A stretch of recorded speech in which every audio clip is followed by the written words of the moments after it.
முதல்ல எல்லாருக்கும் வணக்கம். இந்த நிகழ்வை அரேஞ்ச் பண்ண அருண் பிரதருக்கும் ரொம்ப நன்றி. நாங்கள் ஒரு 2-3 டிஸ்கஷன் நான் தனியாக போனோம், குணா அதுக்கு வரல. அப்புறம் இந்த மாதிரி ஒரு ஃபிலிம் ஸ்கூலுக்கும் கூப்பிட்டுருந்தாங்க. வெறும் டேரக்டரும் சினிமாட்டோகிராஃபர் வந்தால் போதும் அப்படின்னு சொல்லி ஒரு இடத்துல கூப்பிட்டு பேசினாங்க. அப்போ நிறைய கேள்விகள் கேட்டாங்க. படங்கள் பார்த்துட்டு சில பேர் வந்து கேள்வி கேட்டாங்க, சில பேர் படம் பார்க்காம ஜென்ரலான கொஷின்ஸ் கேட்டாங்க. அவங்க கொஷின்ஸ் கேட்குறப்போ நமக்கு ஒரு விஷன் வருது. நம்ம இந்த விஷயத்துல ஓகே, அவங்க இதை நோட்டீஸ் பண்ணியிருக்காங்க. பாராட்டுகளும் இருந்தது, கொஷின்ஸ் டவுட்டாகவும் நிறைய விஷயங்கள் கேட்டாங்க. ஸோ அது வந்து ஒரு ஃபிலிம் மேக்கருக்கு ரொம்ப அவசியம்னு நான் நினைக்கிறேன். ஏன்னா நான் என்னோட முதல் படம், 2வது படம், 3வது படம், 3 படம் ப்ளஸ் நான் கிரியேட்டிவ் ப்ரொடியூசராக ஒர்க் பண்ண எல்லா படங்களையும் விமர்சனங்களை வந்து எப்படி ஏற்றுக்கிறது அப்படின்ற பாயிண்ட்டை வந்து முதல்ல எடுப்போம். எது தப்பு எது சரி அது மட்டும் எடுத்துக்கிறது ரொம்ப முக்கியமாக பார்க்குறேன். ஏன்னா நான் வந்து ஃபிலிம் பேக்ரவுண்டில் இருந்து தான் உள்ளே வந்தேன். ஃபிலிம் விஷுவல் கம்யூனிகேஷன் படிச்சுட்டு அதுக்கப்புறம் ஒரு டிப்ளமோ இன் விஷுவல் எஃபெக்ட்ஸ் படிச்சுட்டு வந்தேன். பட் நான் வந்து எடிட்டராக உள்ளே வந்து ஜாயின் ஆகி அப்புறம் ஃபிலிம் டைரக்ஷன் அப்படி போனேன். ஸோ அதனால் நான் எடுத்தோடனே டைரக்ஷன் டிபார்ட்மெண்ட்குள்ளே வரல. அப்போ எல்லா அசிஸ்டன்ட் டைரக்டர்ஸ் ஒர்க் பண்ணிட்டு இருக்கப்போ என்னோட ஒர்க் வந்து எடிட்டிங் டிபார்ட்மெண்ட்லேருந்து ஸ்டார்ட் ஆகும். ஸோ அப்போ போயிட்டு இருக்கப்போ அவங்களோட எஃபர்ட்ஸும் என் எஃபர்ட்டும் என்னன்ற ஸ்கேல் எனக்கு தெரிஞ்சுக்கிட்டே இருக்கும். அப்போ ஒரு பாயிண்ட்டுக்கு மேலே அந்த டைரக்ஷனுக்குள்ளே வரப்போ உண்மையான அந்த ஃபிலிம் மேக்கிங்கோட ப்ராசஸ் ஸ்டார்ட் ஆகி அப்புறம் தான் நாங்கள் படம் எடுக்க வந்தோம். எடுத்தோடனையும் அது நடக்கல. ஒரு 5-7 இயர்ஸ் அதுக்கு நடந்துருச்சு அந்த டைம். தென் அதுக்கப்புறம் அதுலேருந்து நம்ம லேர்னிங்கை ஸ்டார்ட் பண்ணி அதுக்கப்புறம் ஒரு படம் பண்ணோம். சரி, இப்படி ஒரு படம் பண்ணுவோம் அப்படின்னு ஆரம்பிச்சு உரிமையின் பண்ணேன். அதுக்கப்புறம் பயணிகள் கவனிக்கும், அதுக்கப்புறம் இந்த படம். இதுக்கு நடுவில் நிறைய வேற ப்ராசஸ்லையும் நான் கூட இருந்திருக்கேன். அப்போ விமர்சனங்களை எப்படி நம்ம அண்டர்ஸ்டாண்ட் பண்ணிக்கிறோம், அதுலேருந்து என்ன எடுத்துக்கிறோன்றதை பொறுத்து நம்ம அடுத்தடுத்த படங்களில் அதை ஓரளவுக்கு சரி செஞ்சு போக முடியும். ஏன்னா இங்கே தமிழ் சினிமாவோட வியாபார சூழல், ப்ரொடக்ஷன், டிசைன், பட்ஜெட்டு, அப்புறம் ரிலீஸ், இது எல்லாமே வந்து நம்ம கையில் இல்லை. டேரக்டராக நம்ம படம் எடுக்கிறத தாண்டி நம்ம கையில் எதுவுமே இல்லை. அங்கே ஷெடியூல் ஆகிறப்ப அங்கே ஒன்று நடக்கும். அது சிலருக்கு பாசிட்டிவாக இருக்கும், சிலருக்கு இதாக இருக்கும்.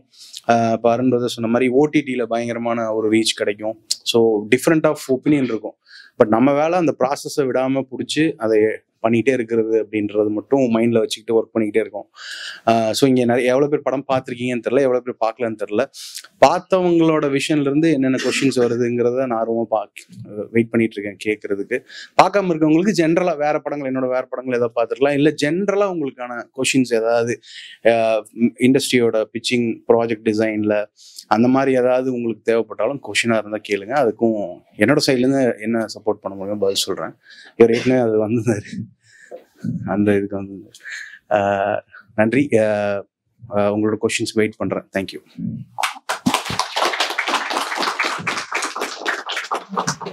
அனைவருக்கும் வணக்கம்.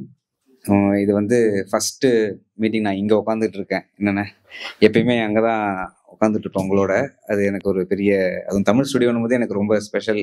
இதுக்கு நான் பேசிக்காக ஒரு MBBS doctor, medical practitioner, MBBS graduate. அதுக்கு முன்னாடியே தேட்டர் ட்ராமாலாம் பண்ணிக்கிட்டு இருந்தேன். MBBS முடிக்கிற டைம்லையும் ட்ராமாலாம் பண்ணிகிட்டு இருப்பேன். அப்போது இங்கே இல்லை, பழைய வடபழனி அங்கே ஆஃபீஸ் இருந்தது தமிழ் ஸ்டுடியோ. அப்போ அருவின்ற ஒரு மிகப்பெரிய படத்தை வந்து இங்கேருந்து தான் ஆக்சுவலாக அருவி இன்னைக்கு அது பொசிஷன் ஆயிருக்குன்னா அதுக்கு பெரிய பங்கு வந்து தமிழ் ஸ்டுடியோக்கும். அந்த டைமில் நான் SR பிரபு சார் இவங்க எல்லாருமே ரொம்ப பயங்கரமாக சப்போர்ட் பண்ணியிருந்தாங்க அருணானுக்கு. நான் அந்த படத்தை பற்றி நான் தமிழ் ஸ்டுடியோவில் அட்டென்ட் பண்ணி தான் தெரிஞ்சுக்கிட்டேன். அங்கேருந்து நாடகங்கள் அடிக்கும்போது இந்த மேகசின் நம்ம இப்போ போடுறீங்களா, அந்த மேகசின், ஆமாம், அந்த இந்த படச்சூழல் மேகசினில் வந்து எங்களுடைய ட்ராமாவை பற்றிலாம் மென்ஷன் பண்ணுவாங்க. அதெல்லாம் ஆட்னா அந்த காசு வாங்கிட்டு பண்ணுறது இல்லை, அப்புறம் மோட்டிவேட் பண்ணணுன்றதுக்காகவே நான் தேட்டர் பண்ணதெல்லாம் போடுவாங்க. எங்களுக்கே தெரியாது. ஸோ அந்தளவுக்கு ஒரு பியோர் சினிமான்றது வந்து பேர்லேயும், புக் ஷாப் பேர் மட்டும் இல்லை, உண்மையிலேயே வந்து பியோர் சினிமாவை வந்து ரொம்ப என்கரேஜ் பண்ணார். தொடர்ந்து நானும் ஒர்க் ஷாப்ஸ்லாம் அட்டன் பண்ணேன். நான் இன்னைக்கு உங்ககிட்ட பேசப்போ நீங்கள் கேட்க கேள்விகள் எல்லாருக்கான பதிலுமே வந்து இங்கேருந்து நான் கற்றுக்கினது தான். மிஷ்கின் சாருடைய ஒர்க் ஷாப் வந்து அடிக்கடி அண்ணா ஆர்கனைஸ் பண்ணுவார். ராம் சார், வெற்றி சார், இவங்க எல்லாருமே ஒரு காம்பேக்டாக ஒரு 3 நாளில், அதாவது லேர்ன் ஹிந்தி இன் 30 daysன்ற மாதிரி. அது ஹிந்தி கற்றுக்க முடியாது, பட் ஓரளவுக்கு ஒரு ஐடியா இருக்கும். இங்கே நமக்கு படம் ஃபுல்லாக தெரியாமல் ஒரு மாஸ்டர்ஸோடைய டைம் ஸ்பெண்ட் பண்ணுறதே பெரிய விஷயம். மிஷ்கின் சார் வந்து அந்த ஒர்க் ஷாப் வந்து என் லைஃப்லேயே மறக்க முடியாது. என்னை பயங்கரமாக மாற்றுச்சு. அது சிம்பிளாக நான் வந்து நடிகனா தான் வரணும்னு நான் எப்பயுமே நினச்சிருக்கேன். நான் வந்து இயக்குனராகவோ இல்லை ஃபிலிமில் வேறு எந்த ஒரு டெக்னீஷியனாவோ வரணும்னு எனக்கு தோணுனது கிடையாது. ஸோ எனக்கு நீங்கள் எப்படி இங்கே யார் யார் டேரக்டர்ஸாக சும்மா கேட்குறேன், யார் இப்போது இங்கே இயக்குனராக வரணும்னு நினைக்கிறவங்க யாருன்னு சும்மா ரைஸ் பண்ணுங்களேன். சூப்பர். இதுதான் எனக்கு என்னுடைய அச்சீவ்மெண்ட். நான் வந்து ஒரு நேரடியாக இத்தனை இயக்குனர்களை நான் பார்க்குறேன் அப்படின்றது தான் என்னுடைய இது. நடிகர்கள் யாராவது நடிகரும் யாராவது? Super super. என்னுடைய தேங்க்யூ. மாஸ்டர் ஜெயராவ் மாஸ்டர் சொல்லுவார், சினிமாவுக்கு ஃபர்ஸ்ட் எல்லாரும் நடிக்க தான் வருவாங்க அப்படின்ட்டு. அதுக்கப்புறம் இங்கே வந்துட்டு இதில் மற்ற ஃபீல்டில் எடுத்துப்பாங்க. சிலர் இயக்குனர் ஆவாங்க, சிலர் ப்ரொடியூசர் ஆவாங்க. பேசிக்காக வந்து ஒரு கலைஞனாக தான் வந்து உள்ளார வருவாங்க அப்படின்னு சொல்லுவார். ஸோ அந்த மாதிரி ஸோ இதில் வந்து இந்த ட்ராவல் இருக்குல்ல, நான் சொன்ன இந்த அருவி படம் வந்து 2017 17 அப்போதுலேருந்து இப்போ பார்த்துக்கோங்க, ஒரு 7-8 இயர்ஸ் ஆகுது. ஸோ எனக்கு ஒரு ஜேர்னியாகவே ஒரு 7 இயர்ஸ் தொடர்ந்து போய்கிட்டு இருக்கு. இந்த 7 வருஷம் அப்படின்றது வந்து டக்குன்னு போயிருச்சு. ஆனால் அது ஒரு மிகப்பெரிய காலச்சூழல். இது வந்து இந்த மாதிரி நீங்களும் வந்து காலவரியம் ரொம்ப அதிகமாக இருக்கும். சினிமாவில் வந்து தேடல் வந்து அவ்வளோ ஈஸியாக வந்து நமக்கு சக்ஸஸ் கிடைச்சிடாது. ரொம்ப டைம் ஆகும். நம்ம விடாம அந்த பேஷன் இருக்கா இல்லையான்றது வந்து காலம் தான் நமக்கு டெஸ்ட் பண்ணிக்கிட்டே இருக்கும். இதுக்கு நடுவில் நமக்கு எக்கனாமிக்கல் சிச்சுவேஷன்ஸ் இருக்கு, நம்மளுடைய சில கமிட்மெண்ட்ஸ் இருக்கும். இதெல்லாம் நீங்கள் எப்படி பேலன்ஸ் பண்ணுறீங்க, இதை தாண்டி நீங்கள் எப்படி சினிமாவில் வந்து தாக்கு பிடிக்கிறீங்கன்றது ஒரு மிகப்பெரிய ஒரு ஜேர்னி. எனக்குமே நானும் அதை ட்ரை பண்ணிட்டு தான் இருக்கேன். இந்த பயணம் வந்து நம்ம 2 பேரும் எல்லாருமே சேர்ந்து தான் பண்ணுறோம். இந்த படத்தை பார்த்தீங்கன்னா அதுலேருந்து கேள்வி, இதை தாண்டி என்னென்ன கேள்விகள் உங்களுக்கு தோணணும் நீங்கள் கேளுங்க. எங்களுக்கு இது ஒரு நல்ல ஒரு டிஸ்கஷனாக தான் இருக்கும். நான் எங்களுக்கு எதுவும் தெரிஞ்சு நாங்கள் ஒன்றும் உங்களுக்கு ஒன்றும் சொல்ல போகிறது இல்லை. உங்ககிட்ட இருந்து நாங்களும் கற்றுக்கலாம் அப்படின்ற ஒரு இதுதான். மூவியில் கேரளாவுக்கு போவீங்க, ஒர்க்குக்காக போவீங்க. அண்ட் வந்து உங்களை டாகை வீட்டிலே வச்சுருப்பீங்க. அந்த ஒர்க்கு போயிட்டு நீங்கள் டாகை தேடும் போது தான் தெரியுது டாக் வந்து அங்கே இருக்கு அப்படின்றது. ஸோ அதுக்கு ஒரு சீன் ஏதாச்சும் எடுத்து மேபி நீங்கள் அதை ஜாயின் பண்ணாமல் இருந்தீங்களா? ஸோ எப்படி திடீர்னு டாக் தேடுற மாதிரி இருந்துச்சு. ஸோ அதனால் கேட்டேன். எதுக்கு கேட்குறேன்னா, ஸோ நீங்கள் அந்த ஒர்க்குக்கு போகும்போது உங்களுக்கும் டாக்கும் இருக்க ரிலேஷன்ஷிப்பை இன்னும் கொஞ்சம் எலிவேட்டாக எஸ்டாப்ளிஷ் பண்ணியிருக்கலாம். ஸோ நீங்கள் எடுத்துருந்துருக்கலாம், அது எனக்கு தெரியல. ஸோ அதெல்லாம் ஜாயின் பண்ணியிருக்கலாமோ அப்படின்னு தோணுச்சு. ஆக்சுவலி என்னென்னா, கதையில் உங்களுக்கு ஸ்க்ரீன் பிளே படிக்கிறவங்களுக்கு தெரியும், ஸ்டோரியே மெயினாக ஒரு கதையை சொல்லிகிட்டே வருவோம். ஸ்டோரி பியில் ஒரு கதையை சொல்லுவோம். ஸோ இல்லை, ஸ்டோரி பியில் கதை சொல்கிறப்ப 2 கதையும் ஒரு இடத்துல புல்லிங் பாயிண்ட் ஆகி அதுலேருந்து இன்னொரு இடத்துக்கு மொத்தமாக ஒரு கதை ஒரு பேரலல் ஃபார்முக்கு வரும். அதாவது ஒரு 40 மினிட்ஸில் மாதிரி வரைக்கும் 40 மினிட்ஸ் வரைக்கும். இப்போ பொதுவாக கேரளா சினிமாக்களில் வந்து செட்டப்பே வந்து அவங்க ஒரு 50 நிமிஷம் வரைக்கும் எடுத்துகிட்டு வருவாங்க. அவங்க இன்சைடிங் இன்சிடென்ட்டை கொண்டு வந்து வைக்கிற இடம் ரொம்ப தள்ளி இருக்கும். பிகாஸ் அதுக்கு பழக்கப்பட்ட சினிமா தான் முதல்ல இருந்தது. பட் இன்னைக்கு சினிமா என்ன, அந்த ஆக்ட் ஸ்ட்ரக்சரும் அதெல்லாம் மாறுறப்ப என்ன ஆகுதுன்னா, உங்களுக்கு 20 நிமிஷத்துக்குள்ள ஒரு செட்டப் முடிக்கணும், அங்கே ஒரு இன்சிடென்ட் மாறணும், அதுலேருந்து ஒரு 20 நிமிஷத்துக்குள்ள இந்த ட்ராமாவை வந்து நம்ம அடுத்த இடத்துக்கு நகர்த்தணும். கதை நகர்ற இடத்துல என்ன வருதுன்னா, ஓவரால் செக்ஷன். இப்போ படத்தில் நீங்கள் சொன்ன மாதிரி அந்த இடம்லாம் இருந்தது தான். ஒரு மாண்டேஜ்லேயே அதை சொல்லியிருப்போம். ஒரு கேரளாவுக்கு போகிறதுக்கு முன்னாடி அந்த நாயை மிஸ் பண்ணிட்டு போகிற மாதிரி இருக்கும், அப்புறம் அந்த நாய் வந்து வண்டியில் ஏறும் அப்படின்ற மாதிரி இருந்தது. பட் கதையோட ஓட்டம் இருக்கு இல்லைங்களா, ட்ரேட் செக்ஷனில் இப்போ நான் ஒன்று எழுதியிருக்கேன், பார்வையாளரை நீங்கள் ஒன்று பார்க்குறீங்க, இதை தாண்டி ட்ரேடுன்னு ஒன்று இருக்கு. இப்போ அந்த ட்ரேட் டிஸ்ட்ரிபியூஷன் வட்டத்தில் பார்க்குறப்ப அவங்க என்ன சொல்லுவாங்கன்னா, இதை எடுன்னு சொல்ல மாட்டாங்க. ஓவராலாக என்ன பண்ணுவாங்க, சார் ஒரு 5 நிமிஷம் குறைச்சிங்க சார் அப்படின்ட்டு போயிடுவாங்க. இப்போ நேற்று வெளியான அந்த குடும்பஸ்தன்லேயே கூட சில பேர் அந்த மாதிரி ஒரு கருத்து சொல்லுவாங்க, இது எதுக்கு இவ்வளோ லென்த்து தூக்கிடுங்க, இதில் எதுக்கு அதில் லென்த்து தூக்கிடுங்க அப்படி சொல்லுவாங்க. ஆனால் எங்கே எடுக்கணுன்றது வந்து அந்த ரைட்டருக்கும் அந்த டைரக்டர் டீமுக்கு தான் ஓரளவுக்கு ஜட்ஜ்மெண்ட் இருக்கும். ஸோ அப்போ என்ன பண்ணணும்னா, இந்த ஏ கதை பி கதை 2 கதை, என்னோட B story, 2 A story B story 2யுமே நான் எங்கேயுமே செதறடிக்காமல் அதை கொண்டு போகணுன்றப்ப இதெல்லாம் மேன்மையான பாயிண்டா இருக்கு. அதெல்லாமே வச்சுட்டு மிச்சத்தை அந்த டென்ஷன் பில்ட் பண்றதுக்கான சீக்வன்ஸை நான் வைக்கணுன்றது இருந்தது. ஸோ ஐ தாட், நான் என்ன நினைச்சேன்னா, இந்த டாக் நடக்கிற இடம் நீங்க அந்த கதையிலேயே பாத்தீங்கன்னா, டாக் சிட்டிக்குள்ளதான் கொள்ள ஆரம்பிச்சிருப்பாங்க. இந்த பண்ணை வந்து ரொம்ப வெளியில இருக்கும். ஆல்மோஸ்ட் ஒரு எப்பவுமே ரொம்ப தோட்டங்கள் வந்து ரொம்ப வெளியில் இருக்கும். ஒரு கோட்ரஸ் மாதிரி ஒரு இடத்துல தான் இருப்பாங்க. ஸோ அவங்களுக்கு தெரியறதுக்கு வாய்ப்பு இல்லை. அந்த ஒரு நிகழ்வு நைட்டிலேருந்து அந்த டே வரைக்கும் நிகழ்வு வாய்ப்பு இல்லை. இவன் நினைச்சிட்டு இருக்கான் அவ்வளோ பெரிய பிரச்சனையான்றதும் கூட இருக்கலாம். இன்னும் இப்படி டக்கு நம்ம இதை எப்படி பண்ண போறாங்களா அப்படின்னு கூட இருக்கலாம். அப்படிதான் அதை மைண்ட் செட் பண்ணி நான் அதை வச்சேன். இப்போ நீங்க சொல்ற பாயிண்ட் வேல்யூபுல்லான பாயிண்ட் தான் வச்சிருக்கலாம். அண்ட் ஒன் மோர் கொஸ்டின், அலங்கு மீனிங் சார்? அதான் இப்போ இந்த டைட்டில் வச்சதை விட இந்த டைட்டில் இப்போ நிறைய பேர் போட்டதை விட இந்த டைட்டிலுக்கு அர்த்தம் தான் நிறைய இடத்துல சொல்லியிருக்கோம். அப்போ நான் என்னன்னா இப்போ யோசிச்சேன். இப்போ கூட ரீசெண்டாக ஒரு இதில் பேசணும் சொன்னேன், இனிமேல் தமிழ் டைட்டில் வைக்க மாட்டேன் நான். ஏன்னா எங்கள் வீட்லேயே பிரச்சனை இருக்கு. என் பசங்களே எல்லாம் தமிழ் எழுதுறது ரொம்ப டைம் எடுத்துக்கிறாங்க. அது ஒன்றும் செய்ய முடியல. ஏன்னா இந்த மேற்கத்திய கலாச்சாரம் இங்கே ரொம்ப இதாக இருக்கிறதுனால நம்ம ஓடிடியுமே என்ன சொல்றாங்க, நீங்க ஒரு நல்ல இங்கிலீஷ் டைட்டில் வச்சிருக்கலாம் சார், சூப்பராக இருந்திருக்கும் அப்படின்றாங்க. ஆக்சுவலி ஒரு டைட்டில் வச்சோம், அது ரன்னிங் டைட்டிலாக ஒன்று வச்சு அப்படிதான் ஒர்க் பண்ணோம். பட் நான் இந்த அளவுக்கு இப்படி ரொம்ப அதுக்கான மெனக்கடல் இருக்குமோ அப்படின்னு நினச்சிட்டு இது பண்ண ஒருத்தர் எனக்கு மெசேஜ் போட்டிருந்தார் இன்ஸ்டாகிராமில். சார் நான் அழகு டாக்குமெண்ட்ரி போட நினச்சேன் சார், தேட்டரில் ஓடிச்சு நான் பார்க்கல சார், மன்னிச்சிருங்க சார், நான் அமேசானில் பார்த்தேன், ரொம்ப நல்லா இருக்கு சார், தேட்டரில் மிஸ் பண்ணிட்டேன்னு போட்டிருந்தார். இப்போ இந்த டைட்டில்னால நிறைய பேர் படத்துக்கு வராமல் வந்திருக்காங்கன்றது அவர் ஒரு சாம்பிள் தான். பட் எனக்கு தெரிஞ்ச அந்த மாதிரி நிறைய பேர் நினச்சிருக்க வாய்ப்பு உண்டோன்னு தோணுச்சு. ஸோ அலங்கு ஒன்றும் இல்லை, இது ஒரு ராஜராஜ சோழன் காலத்துல இருந்த ஒரு போர் நாயோட பேர். தமிழோட முதல் நேட்டிவ் ப்ரீடு அது. ஆக்சுவலி தமிழ் ப்ரீடு அது அழிஞ்சிருச்சு டோட்டலாகவே. பட் அதோட நினைவாகவும் வைக்கலாம். கதையிலையுமே அந்த நாய் அழிப்பு இதெல்லாம் இருக்கிறதுனால ஸோ ஒரு பியூர் வேர்டாக இருக்கலாம். அலங்குனா நாயின்னு கூட நம்ம மீன் பண்ணிக்கலாம். அந்த டாகுக்கு அவர் பேர் வைப்பார்ல, சோ அந்த இடத்துல அதோட நேம் அந்த இடத்துல அலங்குன்னு வைப்பாரு. நான் வெயிட் பண்ணிட்டு இருந்தேன், கடைசியில காளி அப்படின்ட்டு வச்சாரு. அலங்குன்னு எப்படிங்க பேர் வைப்பாங்க? இல்ல நான் அது டைட்டிலுக்காக அது ரொம்ப ஓவரா இருக்கும். ப்ரீடுக்காக வச்சோம். நாங்கள் முதல்ல அதுக்கு ஒரு எக்ஸ்பிளனேஷன் வீடியோ எல்லாம் விட்டோம். டைட்டில் வராதுக்கு முன்னாடி அதுக்கு ஒரு வீடியோ எல்லாம் விட்டோம். சரி இதெல்லாம் போய் சேர்ந்துரும் அப்படின்னு நினைச்சோம். பட் இது ஒரு பாடம் தான். நம்ம இப்படி வைக்கிறப்ப இப்படி ஒரு ரிவர்ஸ் ஆகுதுன்றப்போ அடுத்து இந்த இப்போ நான் 3 படம் வச்சுட்டேன், தமிழ்லயே பேர் வச்சிருக்கேன். முடிஞ்ச வரைக்கும் நீ வைக்கவே மாட்டேன் நான். அப்படி இல்ல, நம்ம வைக்கலாம். இல்ல ட்ரேட்ல அது பாதிக்குது இல்ல. ஒரு 10 பேர் என்கிட்ட சொல்லிட்டாங்க. இப்ப அது நமக்கு பயமா இருக்கு. பணம் போடுறவங்களோட பாயிண்ட்ல இருந்து யோசிக்கிறப்ப ஒரு பயம் வருது. அப்ப நான் அவங்க சொல்றதே வச்சுக்கலாம் அப்படின்ட்டு. இப்ப நான் கிரியேட்டிவ் ப்ரொடியூசரா குட் நைட் பண்ணேன். இரவு வணக்கம் வச்சு எத்தனை பேர் பார்த்துருப்பீங்க? ஃபர்ஸ்ட் ரீச் ஆகிறதுக்கு லேட்டா இருக்கும், பொறுமையா போகும். ரீச் ஆகி ஒரு வட்டத்துக்குள்ள நிற்கும். அது பிரச்சனை இருக்கு. அதனால இங்க கொஞ்சம் கலோக்கியல் வேர்ட்ஸை யூஸ் பண்ணி வச்சுக்கிட்டா பெட்டர். நம்ம இப்ப தமிழ் வழக்கு மொழியாவே என்ன இருக்கு, மச்சான் தேங்க்யூ தங்கிலீஷ் தானே இருக்கு, அப்படித்தானே எல்லாம் வைக்கிறாங்க. பாத்தீங்கன்னா இப்ப நான் ஒரு லிஸ்ட் இன்னைக்கு ஒரு ட்வீட் போட்டிருந்தேன், எல்லா படம் இங்கிலீஷ் டைட்டில் தான். ஏதோ ஒரு படம் ஏதோ 2 படம் தான் வீர தீர சூரன், அது மட்டும் தான் ஏதோ தமிழ்ல டைட்டில் இருந்துச்சு. ஆல்மோஸ்ட் 22 படம் ரிலீஸ் ஆகுது இந்த ஜூனுக்குள்ள. 21 டைட்டில் இங்கிலீஷ் டைட்டில் தான் இருக்கு. ஸோ தெரில எப்படி ப்ராசஸ் ஆக போகுது அப்படின்னு தெரியல. மேபி இந்த டாக்ஸ் ஃப்ரீ கலைஞர் அந்த மாதிரி கொண்டு வந்துட்டா எகைன் திருப்பி எல்லாம் முதல்ல இருந்து எல்லாரும் வைப்பாங்க, நமக்கு சப்போர்ட்டிவா இருக்கும்னு நினைக்கிறேன். முன்கூட்டியே சொல்லிடுறேன், நான் படம் பார்க்கல. பட் நான் ரிவ்யூஸ் பார்த்துட்டு ரொம்ப இன்ஸ்பயர் ஆகி இன்னைக்கே நான் போய் அமேசான்ல பார்த்துருவேன். எனக்கு என்ன கேள்வினா, நீங்க ஒரு ஸ்கிரிப்ட் ஸ்டோரி எழுத ஆரம்பிக்கும் போது ஒரு கேரக்டர்னால ஸ்டோரி வருதா, இல்ல ஸ்டோரினால கேரக்டர் உருவாகுதா? இப்போ இந்த படத்துலயே நீங்க முதல்ல கேரக்டர்ஸ் எல்லாம் பிக்ஸ் பண்ணிட்டு இந்த கேரக்டர்ஸ்க்கு உள்ள ஒரு ஸ்டோரி நான் எழுத போறேன் அந்த மாதிரி ஆரம்பிச்சீங்களா, இல்ல ஒரு ஸ்டோரி எழுதிட்டு அதுல இந்த கேரக்டர்ஸ் எல்லாம் இருந்தா நல்லா இருக்கும்னு அந்த மாதிரி ஃபீல் பண்ணீங்களா? அதுதான் என் கேள்வி.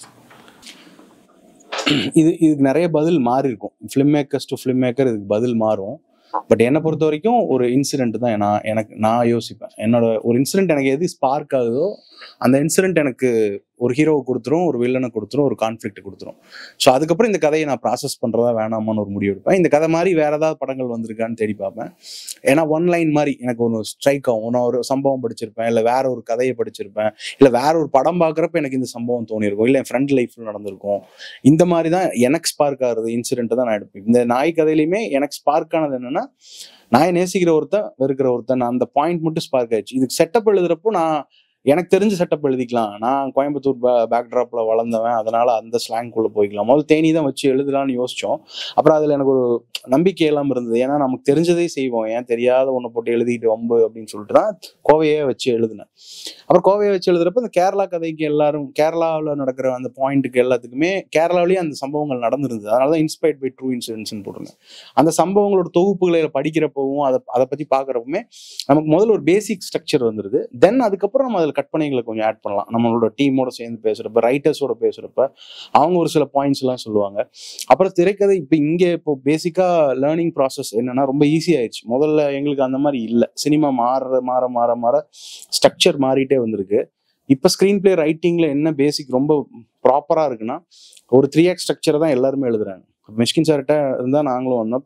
சார் நடுவில் ஒரு ப்ராசஸ் ஒன்று போயிட்டு இருக்கப்ப அவர் ரொம்ப தெளிவா சொன்னார். அவர் லென்த்தான படங்கள் தான் எடுத்திருந்தார். அவருடைய அஞ்சாதே பார்த்தீங்கன்னா 3 மணி நேரம் ஓடும். சிதறம்பேசடி ஒரு 2 மணி நேரம் 40 நிமிஷம் படம். ஆனால் அவர் என்கிட்ட சொன்னார், ஓனாய் மாட்டுக்குட்டி முடிச்சுட்டு என்கிட்ட பேசுகிறப்ப சொல்கிறாரு, டே இனிமேல் வந்து 2 மணி நேரம் 10 நிமிஷத்துக்கு மேலே எழுதாத, ஸ்கிரிப்ட்லேயே கட் பண்ணு. ஸோ 3x ஸ்ட்ரக்சருக்கு வா, உனக்கு வந்து டியூரேஷன், ஷூட்டிங் டே எல்லாமே வந்து உனக்கு கம்மியாகும், உனக்கு பட்ஜெட் உனக்கு கிடச்சிரும், உனக்கு எல்லாமே கிளாரிட்டி இருக்கும், சாங்ஸை அதிகமாக ப்ளேஸ் பண்ணிக்க வேண்டாம், தேவையான இடங்களில் வை, தேவையில்லைன்னா அதையுமே மூவ் பண்ணிடு, ஜேர்னராக படம், ஜேர்னர் ஸ்பெசிஃபிக்காக ரைட்டிங் மாற்றிக்கோ அப்படின்னு சொல்லிட்டாரு. ஒரு ஜேர்னருக்கு ட்ரூவாக அந்த கதையை மட்டும் பண்ணு, தேவையில்லாமல் நிறையா கதைகள் மல்டி ஜேர்னர்ஸ் பண்ண வேண்டாம், அது இன்னைக்கு ஒர்க் ஆகுமான்னு தெரியல அப்படின்னு சொன்னார். பட் நாம அப்போ அவர் சொல்கிறப்பவே நம்ம அந்த மாதிரி ஒரு மூடில் இருந்தோம். பட் அவரே பெரிய பெரிய படங்கள் லென்த்தாக எடுத்தவர். அந்த 5ஆவது நடந்தப்போ நான் எடிட்டில் தான் இருந்தேன். அப்போது சண்டை நடக்கும் ப்ரொடியூசருக்கும் அவருக்கும் லென்த்தை குறைக்க சொல்லி. ஆனால் அவர் வந்து ரொம்ப பயங்கர கான்ஃபிடண்ட்டாக இருந்தார் இந்த படம் ஓடும். அது அவரோட அந்த ஃபிலிம் மேக்கிங், அந்த படத்தோட நம்பிக்கை. அவர் வந்து என்ன சொல்கிறாருன்னா, இனி இப்படி பண்ண முடியாதுடா, ஏன்னா படம் பார்க்குற ஆடியன்ஸோட டைமிங், பிரைன் டைமிங் வந்து சேஞ்ச் ஆயிடுச்சு, அவங்க இதுக்கு மேலே நீ பார்க்க மாட்டாங்க, அதிகபட்சம் ஹீரோஸ் இருந்து பண்ணால் ஒரு 225-30, அதுக்கு மேலே வைக்காத அப்படின்ற மாதிரி அட்வைஸ் பண்ணார். ஸோ இங்கே இன்சிடென்ட் தான் எனக்கு பர்சனலி நான் வச்சுக்கிறது. அதில் ஒரு ஹீரோ கிடைப்பான், ஒரு வில்லன் கிடைப்பான், ஒரு கான்ஃப்ளிக்ட் கிடைக்கும். அதுலேருந்து தான் நான் என்னோட ஐடியாஸை ரைட்டிங் கொண்டு போவோம். ஓகே சார், இன்னொரு கேள்வி சார். இப்போ கேஸ்டிங் போகும்போது இந்த கேரக்டருக்கு வந்து எஸ்டாப்ளிஷ் கேரக்டர் போடணும், இந்த கேரக்டருக்கு வந்து புதுமுகம் போடலாம், இந்த மாதிரி டிசிஷன்லாம் வந்து நீங்க எடுக்கிறது காரணம் வந்து கமர்ஷியல் வேல்யூ இம்பாக்ட் பண்ணும், அந்த ஒரு தாட் ப்ராசஸையும் வச்சுதான் எடுப்பீங்க, ப்ரொடியூசரோடையும் அப்படிதான் டிஸ்கஸ் பண்ணுவீங்க. அந்த மாதிரி தாட் ப்ராசஸ்க்கு வந்து நீங்க எதுக்கு சார் வெயிட்டேஜ் கொடுப்பீங்க? கமர்ஷியல் வேல்யூக்கு கொடுப்பீங்களா, கேஸ்டிங்கு இவருக்கு பண்ணா இந்த கேரக்டருக்கு கரெக்டா இருக்கும், புதுமுகமா இருந்தாலும் பரவாயில்ல, அந்த மாதிரி பாப்பீங்களா? இல்லைன்னா இல்ல இது எஸ்டாப்ளிஷ் ஆக்டர் போனாதான் ஒருத்து, நான் அவர்கிட்டே போய்க்கிறேன், அந்த மாதிரி கேஸ்டிங் பண்ணுவீங்களா? இல்லை, இப்போ எனக்கு வந்து இப்போ இதுக்கு முன்னாடி படங்கள் பற்றி சொல்ல முடியாது. இப்போ இந்த படத்தில் எப்படி நடந்ததுன்னா, இந்த கதையோட நாயகன் தர்மன் வந்து எனக்கு ஒரு புதுமுகமாக இருந்தாவே போதுமானதுன்றது தான். நான் முதல்ல இருந்தே இந்த கதையை எழுதுறப்ப இருந்தே இந்த கதையை சார்ந்த அந்த கேரக்டர் வந்து ஒரு 18 to 22 நான் மைண்ட் செட் பண்ணியிருந்தது. அவன் ஒரு டிப்ளமோ படிச்சிருக்கான், இந்த மாதிரி பேசிக் ரைட்டிங்லேயே ஒன்று வந்தது. அப்போது எனக்கு இது ஒரு நியூவா இருக்கிற ஒரு ஆள், ஒரு எமர்ஜ் வரப்போற ஒரு ஆள் இருந்தாவே எனக்கு போதுமானதா இருந்தது. ஸோ இந்த கதைக்கு பர்சனலி. ஆனா அதே ஆப்போசிட்ல அந்த ஆன்டகனிஸ்டோட வெயிட்டேஜ்க்கு ஒரு தேவைப்படுறப்ப நான் ஆக்சுவலி நாங்க போய் பேசினது வந்து ஜோஜு ஜார்ஜ் போய் தான் ஃபர்ஸ்ட் அப்ரோச் பண்ணோம். அவர் மீட் பண்ணோம். அப்புறம் எங்களோட ஃபண்டு, எங்களோட ப்ராஜெக்டோட சைஸ் வந்து பட்ஜெட் வந்து அவரோட மீட் ஆகாததுனால நாங்கள் சரி அப்போ அடுத்த ஆப்ஷனாக செம்மன் வினோத்தை செலெக்ஷன் பண்ணோம். செம்மன் வந்து அங்கே கொஞ்சம் பாப்புலரான ஒரு ஆள் தான். இங்கேயுமே விக்ரம்லாம் நடிச்சிருந்தார் அந்த டைமில். ஸோ இப்போ என் கதைக்கு முதல்ல என்னோட சாய்ஸில் என்னவா இருந்ததுன்னா, ஹீரோ இவராக இருந்தார், இவங்க ப்ரொடக்ஷன் சைட்லேயும் இவங்க சப்போர்ட் பண்ணதுனால இவர் சார் வந்து ஒர்க் பண்ணி உள்ளே வந்துட்டார். அப்புறமா நாங்கள் அடுத்த சாய்ஸ் போகிறப்ப நான் செம்மனுக்கு தான் நான் ஒரு நியூ ஃபேஸே போட்டிருக்கலாம். பட் ஆனால் ட்ரேட்ல என்ன சிக்கல் வரும்னா, எல்லாருமே புதுசா இப்பவே அப்படி சொல்றாங்க. அப்புறம் இன்னொரு காஸ்டிங் பேசுறப்போ எங்க மாமா கேரக்டருக்கு வந்து நாங்கள் வேற ஒரு சாய்ஸ் ஃபர்ஸ்ட் வச்சிருந்தோம். அப்புறம் காளி வெங்கட் வர்றதுக்கு காரணம் என்னவா இருந்ததுன்னா, முதல்ல ஸ்லாங்கை யாராவது பிடிக்கணும். ஏன்னா இந்த கொங்கு வட்டார வழக்க பிடிக்க தெரியலன்னா மாட்டிப்போம். இப்போ கருணா சார் மாதிரி ஒருத்தர் தான் பிளான் பண்ணோம். அப்புறம் அவருக்கு ஒரு பயம் வந்துருச்சு, இப்போ திருப்பி இவரை ரூட் அவுட் பண்ண முடியாதுன்னு சொல்லிட்டு தான் எகைன் காளி வெங்கட் அப்படி உள்ள வந்தாங்க. இப்போ அந்த அம்மா கேரக்டருக்கு வந்து நாங்கள் ஃபர்ஸ்ட் பிளான் பண்ணது விஜய் சந்திரசேகர் மேம் பிளான் பண்ணோம். ஆனால் எங்களுக்கு ஒரு புதுமுகமே போதுமானது இருந்தது. அவங்க ஆல்ரெடி ஒரு படம் பண்ணியிருந்தாங்க, அவங்களே போதுமானது. இந்த டெசிஷன் வந்து டேரக்டர் டேரிங்காக எடுக்கிற முடிவு தான். ஆனால் கேஸ்டிங் என்னை பொறுத்த வரைக்கும் நான் எக்ஸ்பீரியன்ஸ் பண்ணதுலேருந்து சொல்கிறேன், ஒரு இயக்குனருக்கு பாதி ரைட்டிங்கில் ஒரு 50% ஸ்க்ரீனில் அந்த புக்கை சரி பண்ணுறதும், புக்கை கரெக்டாக எழுதி ப்ராப்பராக ஸ்கிரிப்டை லாக் பண்ணதுக்கப்புறம் அடுத்த 25% வேலை எதில் இருக்குன்னா கேஸ்டிங்கில் தான் இருக்குது. 25% கேஸ்டிங்கை பர்ஃபெக்டாக பண்ணிட்டீங்கன்னாவே ஆல்மோஸ்ட் டன் நீங்கள். அதுக்கப்புறம் ஒரு 25% மேக்கிங் ப்ராசஸ், அந்த படம் எடுக்கிற விதங்கள் எல்லாமே இருக்கும். ஸோ அந்த கான்ஃபிடென்ட்டே அது உடஞ்சிரும் சில நேரங்களில். 25 அந்த காஸ்டிங்கில் ஏதாவது ஒரு மிஸ்ஃபயர் ஆச்சு, சின்னதாக யாராவது ஒரு தப்பு பண்ணிட்டா கூட அது அந்த கேரக்டர் ரைட்டிங்கே பாதிச்சிடும். ஸோ இப்போ நீங்கள் ஜெயிச்ச நிறைய படங்களுடைய லிஸ்ட்லாம் எடுத்து பார்த்தீங்கன்னா காஸ்டிங் வந்து அவ்வளோ பர்ஃபெக்டாக இருக்கும், பர்ஃபார்மன்ஸஸ் ஆப்டாக இருக்குது அப்படின்னு போடுவாங்க. இப்போ எங்கள் இதுலேயே அது நிறையா ரிவ்யூஸில் அது பயங்கரமாக எழுதியிருந்தாங்க, நடிச்சவங்கலாம் நல்லா பண்ணியிருந்தாங்க, பர்ஃபார்மன்ஸ் ஓகே. அது எங்கேயுமே அங்கே சின்னதாக பெருசாக குறைகள் வரல. ஸோ அது ரொம்ப முக்கியமாக பார்க்குறேங்க. ரைட்டிங்கில் இருக்கேன் சார். நீங்கள் இப்போ காளிங்கிற கேரக்டர் எழுதிட்டீங்கல்ல, அது ஃப்ரேமுக்குள்ளே வர்றப்போ அது உங்களுக்கு ப்ரீ ப்ரொடக்ஷனில் எவ்வளோ டிஸ்டர்பன்ஸாக இருந்தது சார்? இந்த மாதிரி நடிக்க வைக்கணும், இந்த எமோஷன்ஸ்லாம் அதுக்கிட்ட இருந்து வாங்கணும். நீங்கள் அந்த ட்ரெயினரை வந்து எவ்வளோ நாள் ப்ரீ ப்ரொடக்ஷனில் யூஸ் பண்ணீங்க? என்ன இதில் ஐரனினா, ரைட்டிங்கில் எல்லாத்தையும் எழுதிடுவோம். மலையே வளைக்கிறான்லாம் எழுதிடலாம், எப்படி மலையை வளைக்கிறான்னு எடுக்கிறது தான் இங்கே சிரமமாக இருக்கும்.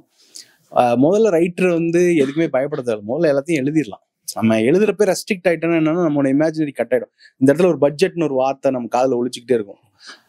இது வந்து என்னன்னா டேரக்டரும் ரைட்டரும் ஒரே ஆளா இருந்து அவங்க ப்ரொடியூசரோட கமிட் ஆயிருந்தாங்கன்னா அவங்க நிறைய சுருக்க ஆரம்பிச்சிருப்பாங்க எடுத்தோடனே.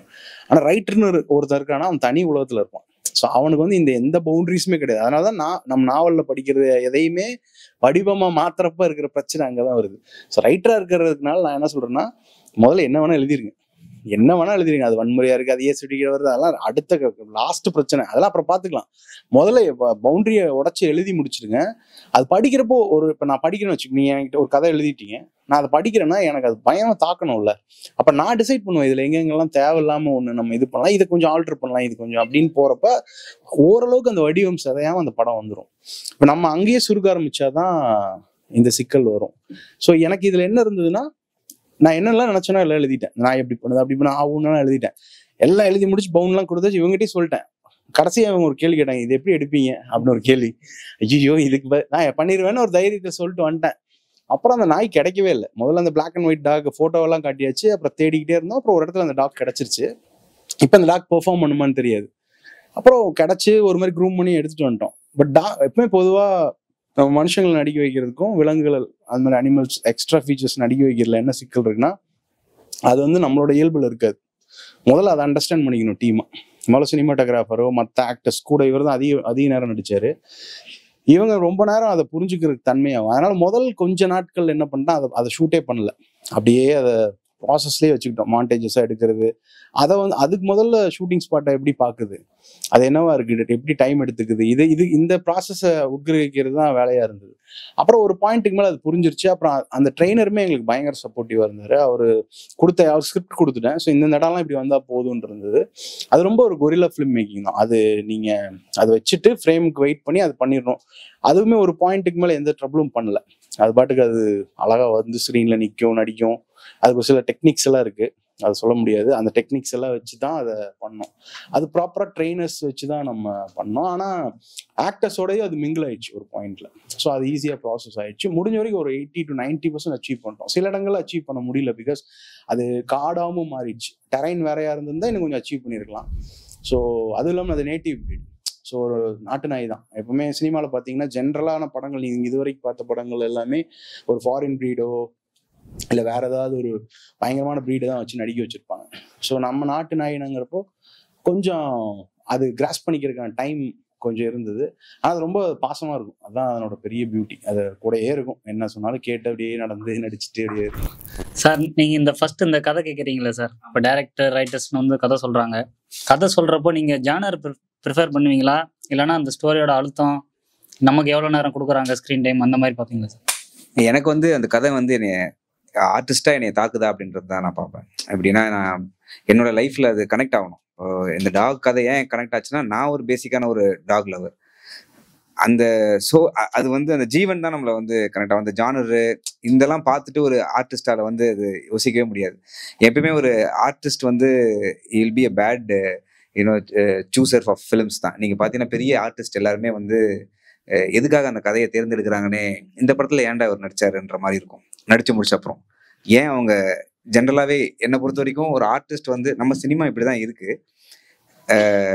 ஒரு ஆர்டிஸ்ட் வந்து ஒரு கதையை டிசைட் பண்ணி நான் இது பண்ண போறேன். ஏன்னா ஹீரோ சென்ட்ரிக்கா இருக்கு தமிழ் சினிமா, அன்பார்ச்சுனேட்லி. அது இப்படி இருக்கக்கூடாதுன்னு நான் நினைக்கிறேன். நீங்க கேட்குற கேள்விக்கு பதில் இதுதான். இது நான் டிசைடே பண்ணக்கூடாது. எப்படி இருக்கணும்னா, என்னையே ஆடிஷனுக்கு கூப்பிட்டுருக்கணும் ஒரு 10 பேர். ஏன்னா ஹாலிவுட்ல அப்படிதான் பண்றாங்க. பெரிய டைரக்டர் பெரிய ஆக்டர்ஸ்மே ஆடிஷன் வச்சு தான் ஸ்க்ரீன் டெஸ்ட் பண்ணி தான் அவங்கள செலக்ட் பண்றாங்க. அதுதான் கரெக்டான ஒரு ப்ராசஸா இருக்குன்னு நான் நம்புறேன். இது வந்து நான் டிசைட் பண்ற இடத்துலயே நான் இல்லை. பட் நீ இப்படி இருந்தா சினிமா நல்லா இருக்கும். ஒரு டைரக்டர் வந்து ஒரு லீட் ஆக்டர்ஸ் இத்தனை 3 ஆக்டர் இருக்காங்கன்னு ப்ரொடக்ஷன் ஹவுஸ்ல பேசி ஸ்க்ரீன் டெஸ்ட் பண்ணி அதுல யார் நல்லா இருக்காங்க, நம்ம கதைக்கு யார் கரெக்டா இருப்பாங்கன்னு செலக்ட் பண்ணி அவங்க கிட்ட அதுக்கப்புறம் அவங்க பண்றாங்க பண்ணலன்றது வேற. பட் இப்படிதான் இருக்கணும். அதுல ஆக்டர்ஸ் வந்து என்ன பார்ப்பாங்கன்னா, இந்த கதை எனக்கு ஆர்டிஸ்டா எனக்கு கனெக்ட் ஆகுதா அப்படின்றத நினைச்சிட்டு பண்ணா போதும். நான் அப்படிதான் நினைச்சேன். எனக்கு வந்து இந்த ட்ரைபல் கேரக்டர் இங்க இருந்து ஒரு டெய்லி வேஜஸ்க்காக ஒரு 1000 ரூபாய்க்காக தமிழ்நாட்டில இருந்து கேரளாவுக்கு போறான். ஒரு நாளைக்கு 1000 ரூபாய் அப்படின்றது அது வந்து அதுவே அவனுக்கு பெரிய காசா இருக்கு. அது ஒரு பெரிய வாண்டா இருக்கு. அவனுடைய வீடு நிலம் அடமானத்துல இருக்கு, சிங்கிள் மதர். ஸோ இவன் போய் ஏன் அந்த நாய் மேல இருக்கிற பாசத்தினால இந்த மாதிரி ஒரு டெசிஷன் எடுக்கிறான், எப்படி சர்வைவலுக்கு திரும்ப வரான் அப்படின்றது எக்ஸ்பீரியன்ஸ் பண்ணி பார்க்கணுன்ற ஒரு இதுதான். அதுதான் நடிக்குது. ஜானர் ஸ்பெசிஃபிக்கோ அந்த மாதிரி எதுவுமே கிடையாது. சார் இந்த மாதிரி படங்கள் ஒரு பெரிய கதாநாயகன் இல்லாம எடுக்கும்போது என்ன மாதிரி சேலஞ்சஸ் லைக் நீங்க ஃபேஸ் பண்ணீங்க தொழில் ரீதியா? ஒரு தியேட்டருக்கு கொண்டு போறதா இருக்கட்டும், ஒரு ஓடிடி கொண்டு போறதா இருக்கட்டும், அவங்க எக்ஸ்பெக்டேஷன்ஸ் என்னவா இருந்துச்சு? அதுல ஏதாவது சேலஞ்சஸ் நீங்க ஃபேஸ் பண்ணீங்களா கேட்கலாம்னு நினைக்கிறேன். இல்லை, பொதுவாக எஸ்டபிளிஷ்ட் ஆக்டர் வச்சு பண்ணியிருந்தேன் அப்படின்னா வியாபாரம் முன்னாடியே நடந்திருக்கும். மெயினாக ஓடிடி வியாபாரம் முன்னாடியே பண்ணியிருப்பாங்க. இப்போ படம் பார்த்துட்டு போன எல்லா ஓடிடியும் படம் ரொம்ப நல்லா இருக்கு, சூப்பராக இருக்குன்னு சொல்லி அவங்க ஒரு நம்பர் சொல்றாங்கல்ல.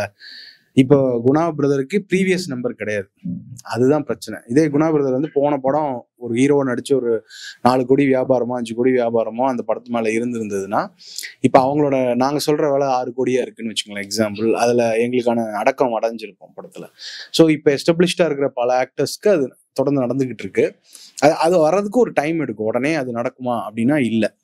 பட் அதுக்கான ப்ராசஸ் அப்படிதான் நடக்குது. சினிமா அப்படிதான் வரையறுத்து வச்சிருக்கு. இந்த ஆக்டருக்குன்னா இவ்வளவு, அது நல்லாவே இல்லைனாலும் அதை நாங்கள் வாங்கிப்போம். அப்படி ஒரு எங்களுக்கு நல்லாவே இருந்தாலுமே ஆனா இன்னைக்கு அப்படியும் வாங்குறது இல்லை. படம் பார்த்துட்டு ரொம்ப யோசிச்சுதான் வாங்குறாங்க. அது மாதிரி ஒரு ஹீரோவுக்கு லைப்ரரி ஃபிக்ஸ் பண்றாங்க ஓடிடி. ஸோ ஒரு ஹீரோவோட படம் இத்தனை படம் இருந்தா போதும், அவங்களுக்கு அதுக்கு மேல படங்கள் தேவையில்லைன்னா அவங்க அந்த படத்தை பெருசா மதிக்கிறது இல்லை. அப்புறம் அடுத்து அவங்க வேற ஓடிடிக்கு போறாங்க.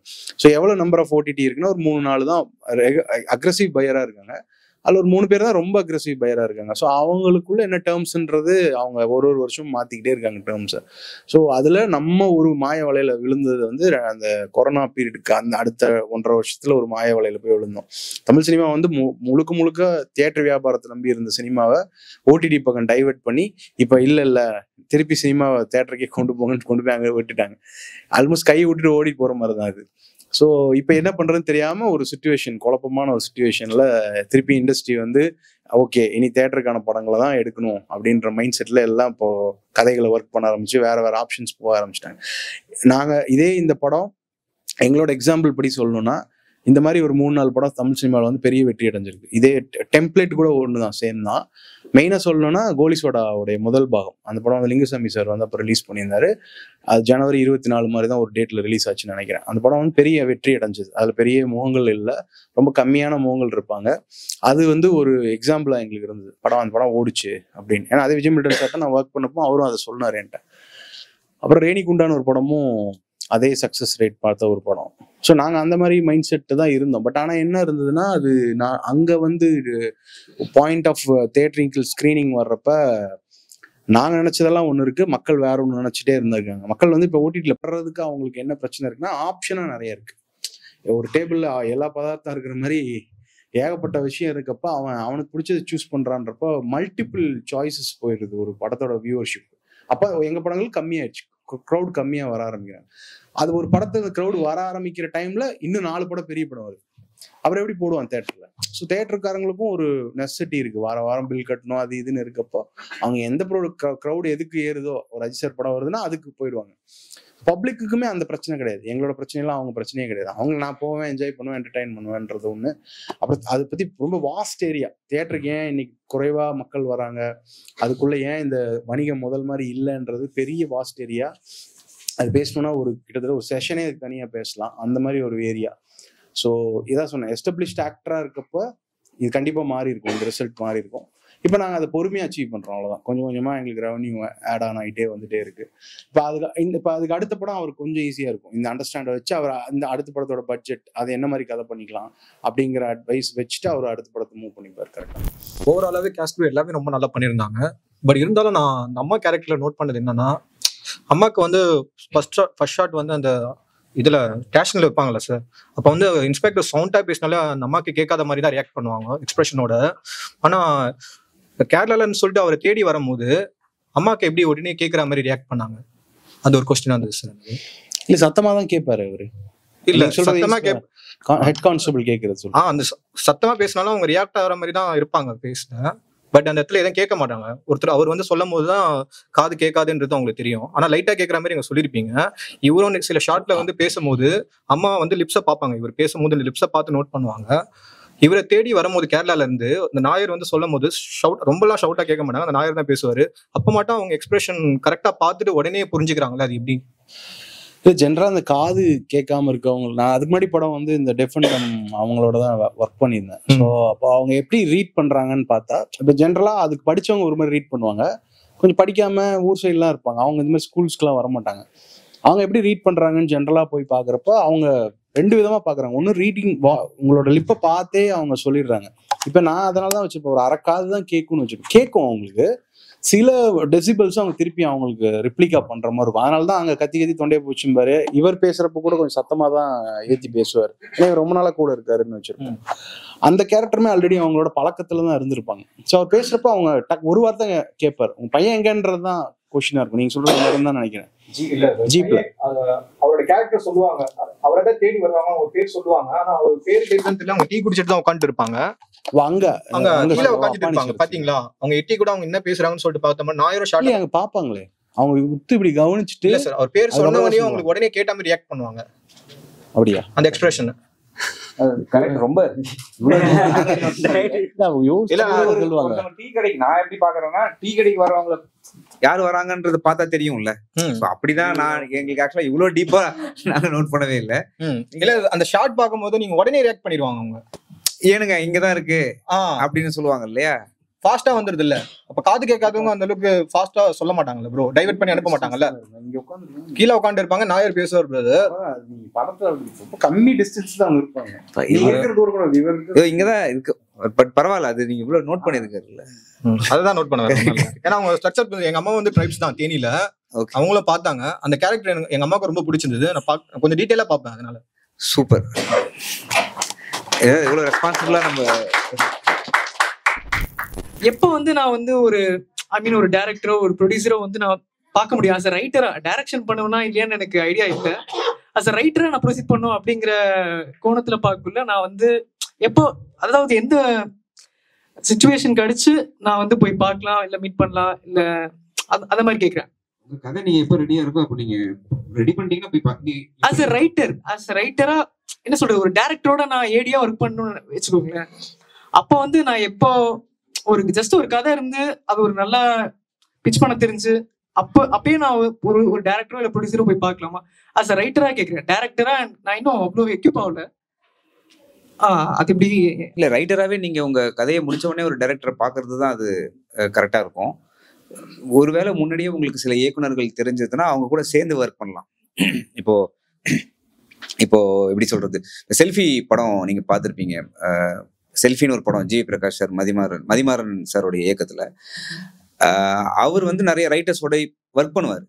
ஸோ இப்பவே நீங்க வந்து ரைட்டிங் அப்படின்னா நீங்க என்னென்ன சில ஷார்ட் ஸ்டோரிஸ் பண்ணிருக்கலாம், உங்களுடைய போர்ட்ஃபோலியோன்னு ஒன்று இருக்கும்ல, நீங்க சில கதைகள் வச்சிருக்கலாம். அப்போ ஒரு டைரக்டர், அப்கமிங் டைரக்டரா இருக்கலாம், இல்லை ஆல்ரெடி படம் பண்ண டைரக்டரா இருக்கலாம், நீங்க அவங்க கூட ஒர்க் பண்ணும்போது அவங்களுக்கு தெரியும் உங்க ரைட்டிங் வந்து கரெக்டா இருக்குன்னும் போது கொலாபரேஷன் தான் அது.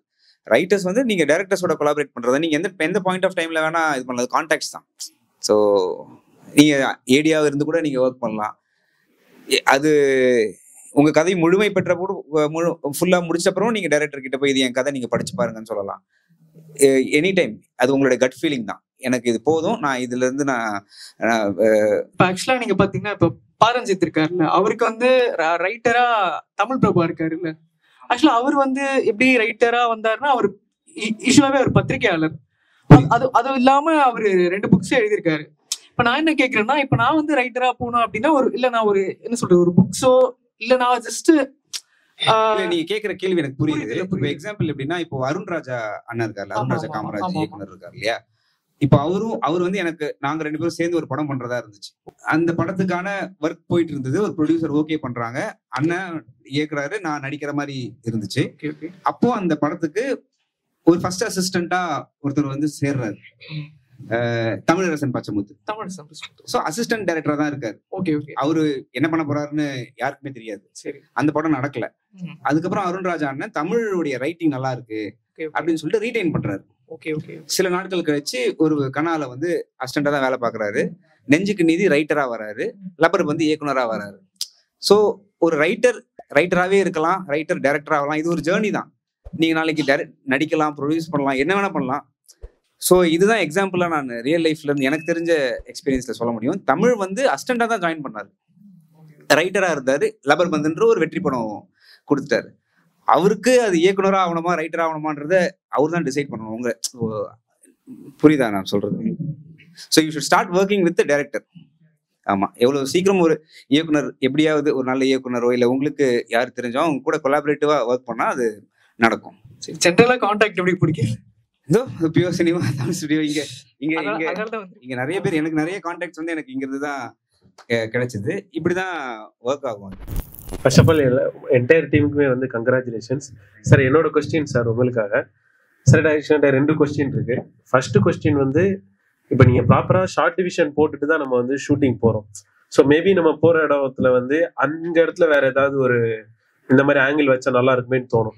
ஸோ நம்ம ரூம்ல உட்காந்து டிஸ்கஸ் பண்ணுற ஷார்ட்டுக்கும் ஷார்ட் டிவிஷனுக்கும் லொக்கேஷன் போகும்போது அந்த இடத்துல இருக்கிற ஒரு ஷார்ட் டிவிஷனுக்கும் மேபி டிஃபர் ஆகும். ஸோ அதை வந்து நீங்கள் எப்படி ஹேண்டில் பண்ணுறீங்க? ஏன்னா அதுக்கேற்ற மாதிரி தான் எக்யூப்மெண்ட்ஸ், கேமரா லென்ஸ் எல்லாமே ஹையர் பண்ணியிருப்போம். ஸோ அந்த இடத்துக்கு போகும்போது இல்லை இது வேண்டாம், இதை கேன்சல் பண்ணிடலாம், இப்படி எடுத்துக்கலாம்னு சொல்லும்போது ஸோ அதை எப்படி ஹேண்டில் பண்ணுறீங்க? இது ஃபர்ஸ்ட் கொஸ்டின். 2வது வந்து இப்போ நான் வந்து ஏடியா ஒர்க் பண்ணிட்டேன் அண்ட் ப்ரொடியூசர்ஸ் பார்த்துட்டு இருக்கேன். ஏடியா இருக்கேன் அண்டு பைலட் ஃபிலிம் எல்லாமே பண்ணியாச்சு. பட் அந்த இடத்துல ஏதோ ஒன்று மிஸ் ஆகுது. ஸோ நீங்கள் ஒரு கிரியேட்டிவ் ப்ரொடியூசராக இருக்குதுன்னு சொன்னீங்க குட் நைட்டில். நீங்கள் ஒரு டைரக்டர்கிட்ட வந்து ஆக்சுவலாக என்ன எக்ஸ்பெக்ட் பண்ணுறீங்க? ஓகே, இவர் வந்து இந்த கதை கொண்டு வராரு, இந்த கதையை நம்ம பண்ணிடலாம், இவர் தான் டைரக்டர் அப்படின்னு நீங்கள் எந்த பாயிண்ட்ல முடிவு எடுக்கிறீங்க? அண்ட் அதுக்கு என்கிட்ட என்னென்ன குவாலிட்டிஸ்லாம் வந்து நீங்கள் எதிர்பார்க்குறீங்க? ஸோ இந்த 2 கொஸ்டின் தான் சார். தேங்க்யூ.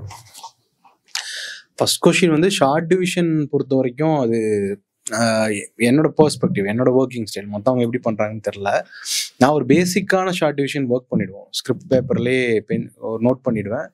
மோஸ்ட்லி அது கோ டைரக்டர்ஸ் கூட டிஸ்கஸ் பண்ணுவோம். கோ டைரக்டர், டிஓபி, அந்த டீம் யாராக இருக்காங்களோ அவங்களுக்கு எல்லாருக்குமே இப்போ ஆக்டர்ஸ்க்குலாம் சீன் பேப்பராக கொடுத்துருவோம். நாளைக்கு என்ன இருக்குன்றதே அவங்க ஃபுல் சீன் ப்ரிப்பேராகி வருவாங்க. பட் நான் ஷார்ட் டிவிஷன் எப்படி பார்ப்பேன்னா, நாங்கள் ரெக்கி போகிறோம்ல, இந்த கதைக்கு ஒரு தடவை ரெக்கி போவோம். அந்த லொக்கேஷன்லேயே பேசிக்காக என்னென்ன ஷார்ட்டு எப்படி எடுக்க போகிறோன்றது முடிஞ்ச அளவுக்கு. இப்போ இந்த லொக்கேஷன் மட்டும் சேஞ்ச் ஆகாமல் இருக்கணும். ஆல்மோஸ்ட் கன்ஃபார்ம் ஆன லொக்கேஷனில் ஒரு தடவை அந்த ஷார்ட்டை எப்படி எடுக்க போகிறோன்றத நானும் கேமராமேன் ஒரு ஃபோன்லேயே ரெக்கார்ட் பண்ணுவோம். அவர்கிட்ட ஒரு சின்ன சினிமா லென்ஸ் வச்சு ஒரு சாஃப்ட்வேர் வச்சிருக்காரு. அதுலேயே அவரோட பாயிண்ட்டுக்கு அவர் ரெக்கார்ட் பண்ணிப்பாரு. அப்புறமா ஒரு லைட் மேப் மாதிரி ஒர்க் பண்ணிப்போம். சில தேவையான சீன்களுக்கு மட்டும், எல்லா சீனும் கிடையாது, மோஸ்ட் ஆஃப் த சீன்ஸ்க்கு. அப்புறம் திருப்பியும் நாங்கள் இங்கே வந்ததுக்கப்புறம் ஒரு பேப்பரில் அதை நோட் பண்ணிப்போம். ஒரு 12 ஷாட் இருக்குது. இப்போ இந்த சீன் வந்து ஒரு 12 ஷாட் இருந்தால் போதுமானதுன்னா அதுக்கான எக்யூப்மெண்ட்ஸ் அதுக்கு எல்லாம் அரேஞ்ச் பண்ணிட்டு போவோம். எக்ஸாம்பிள் எங்களுக்கு நடந்ததே சொல்கிறேன். நாங்கள் வந்து தர்மனோட வீடா நாங்கள் வச்சிருந்தது வந்து இன்னும் காட்டுக்குள்ள டீப்பராக இருக்கிற ஒரு ஏரியா. அங்கே சடனாக என்ன ஆச்சுன்னா வேற ஒரு பெர்மிஷன் இஷ்யூவில் வந்து அந்த வீட்டை கொடுக்க மாட்டேன்னு சொல்லிட்டாங்க. இப்போ எங்களுக்கு எல்லாமே மாறுது. நாங்கள் அங்கே பண்ண ஷார்ட் டிவிஷன், அந்த சீனு, கொரியோகிராஃபி எல்லாமே மாறுது. டைம் ஆனால் ரொம்ப ஷார்ட்டாக இருக்குது. ஒரு 3-4 நாளுக்குள்ள அங்கே திருப்பி ஸ்டார்ட் பண்ணணும், திருப்பி வர முடியாது. ஸோ அப்போ திருப்பி என்ன பண்ணோம்னா அந்த லொக்கேஷனுக்கு நைட்டோட ஈவினிங்காக போய் திருப்பி வேற ஒரு லொக்கேஷனை ஃபர்ஸ்ட் ஃபைண்ட் அவுட் பண்ணிட்டோம். அந்த லொக்கேஷனில் அடுத்த 2 நாட்கள், 3வது நாள் ஷூட்னா அதுக்கு 2 நாள் என்ன பண்ணிட்டோம், அங்கேயே இருந்தோம். அங்கேயே இருந்துட்டு அதுக்கு மொத்தமாக கொரியோகிராஃபியே சேஞ்ச் ஆகுது, கம்ப்ளீட்டாக எல்லாமே சேஞ்ச் ஆகுது. வேறு வழி கிடையாது. நீங்கள் அந்த இடத்துல என்ன முடிவு, ப்ரொடக்ஷனுக்கு சப்போர்ட் பண்ணி ஒரு வேலையை பார்த்தேன் நிறுத்த முடியாது. அப்படின்றப்போ அங்கே டக்குன்னு ஒரு முடிவு எடுக்கிறோம். ஒரு 80% அதை அச்சீவ் பண்ணுற அளவுக்கு வந்துட்டோம். 80% இருந்து சிலதெல்லாம் அங்கே தேவைப்படுற இருக்கும். அந்தலேயே ஒரு இதில் இருக்கும். அது வந்து டாக்கை தூக்குவார், மழை வரும். ஸோ இது நாங்கள் எக்ஸ்பெக்டே பண்ணல. திடீர்னு மழை வந்துச்சு, அவ்வளோ நேரம் வெயில் அடிக்குது, மழை வருது. இப்போ என்ன பண்ணுறோன்னா அந்த சாங் ஃபுல்லாக மழை வேணும். ஆனால் இயற்கை என்ன பண்ணுச்சுன்னா நாங்கள் அந்த சாங் எங்கெங்கே எடுக்க போகிறோமோ அங்கெல்லாம் மழை பெஞ்சிக்கிட்டே இருந்தது. அது ஒரு நாள் நடக்கல. திருப்பி அந்த சாங்கை வேற ஒரு நாள் எடுக்கிறேன், அன்னைக்கு மழை பெய்யுது. திருப்பி 3வது நாள் எடுக்கிறேன், அன்னைக்கு வேற ஒரு நாள் வேற ஒரு ஊரில் 6 மாதம் கழிச்சு எடுத்து அப்போ மழை பெஞ்சுது. ஸோ இது அது எப்படி நடந்ததுன்னு தெரில. ஸோ ஒரு மேஜிக் ஒன்று நம்ம கிட்ட இருக்கும். அது இன்னொன்று படங்கள் பண்ணி ஒரு 3 படம் வந்துட்டோம். நானும் சினிமாட்டோகிராஃபர் 2வது படமாக இருந்ததுனால எங்களுக்குள்ள ஒரு புரிதல் இருந்ததுனால டக்குன்னு பண்ணிட்டோம். அது ஒரு ஸ்பான்டெனிட்டி வேணும். ஏன்னா வேற வழி கிடையாது. இன்னைக்கு ஒரு டிராஃபிக்ல போய் ஷூட் பண்றீங்க, ப்ரொடக்ஷன் வந்து சின்ன பட்ஜெட் தான் கொடுத்துருப்பாங்க, இதுக்குள்ள முடிச்சிருங்கன்னு சொல்றப்போ பிளான் ஏ பிளான் பி வச்சுக்கிறது தப்பு கிடையாது. என்னை பொறுத்த வரைக்கும் நான் எப்பவுமே ஏபியோட தான் டிராவல் ஆகும். ஏ இல்லைன்னா பி என்ன அடுத்த ஆப்ஷன் அப்படின்றத ரொம்ப ஒரு ஃபார் எக்ஸாம்பிள் வந்து நம்ம ஒரு காட்டுக்குள்ள ஷூட் பண்றோம், ஒரு எக்யூப்மெண்ட் வந்து சேரணும், லேட் ஆயிருச்சு, இல்லை வரவே இல்லை, எங்கேயோ மாட்டிக்கிச்சு அப்படின்னா அந்த எக்யூப்மெண்ட் இல்லாமல் அந்த சீன் எப்படி எடுக்கிறதுங்கிற தன்மையை நம்ம படிச்சிருக்கணும். டைரக்ஷன் ஏன் போய் டேரக்டர்ஸ்ட் ஒர்க் பண்ணுறோம்னா அதுதான் அதில் இருக்கிற முக்கியமான பாயிண்ட். ஓனாய்மட்டுக்கு டீமில் ஒரு சீன் இருக்கும், ட்ரெயின்லேருந்து குதிப்பார் சார்.